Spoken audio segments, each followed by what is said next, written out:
Presenting by Ma Santoshi Recording Studio, Kiratpur. Singing by Sanjeev Smart.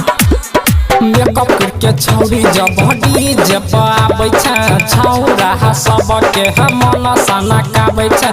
Makeup करके छौरी जब DJ पाबै छ छौरा सबके मन सना काबै छ। समियाना पीछे हम देबौ गे घुसा पतली कमर पे तोरा भजे तौला राय ऊपर नीचा छौरी हम करबो चढ़ाए पतली कमर पे तोरा भजे तौला रहा पतली कमर पे तोरा भजे तौला रहा ऊपर नीचा छौरी हम करबो चढ़ाए पतली कमर पे तोरा भजे तौला रहा। बदल बदल के आबै छ तू कपड़ा जाली गे बूढ़ा जवाना का समारो ताली गे।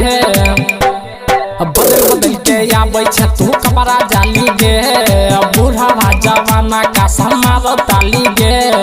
बुझबो ने बात देबो आगे गे बढ़ाए पतली कमर पे तोरा भजे तौला राय ऊपर नीचा छौरी हम करबो चढ़ाए पतली कमर पे तोरा भजे तौला राय बुझबो ने बात देबो आगे गे बढ़ाए पतली कमर पे तोरा भजे तौला राय पतली कमर पे तोरा भजे तौला राय।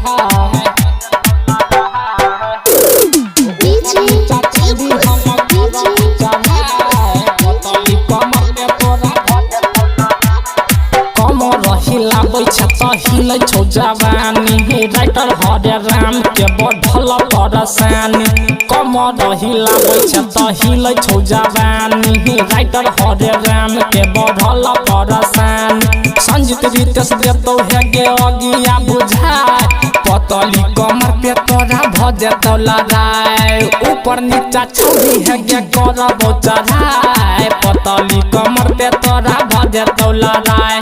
माना मोने बात देबो आगे गे बढ़ाए पतली कमर पे तोरा भजे तौला राय। Ma Santoshi Recording Studio, Haat Kachi, Kiratpur Chowk, Darbhanga।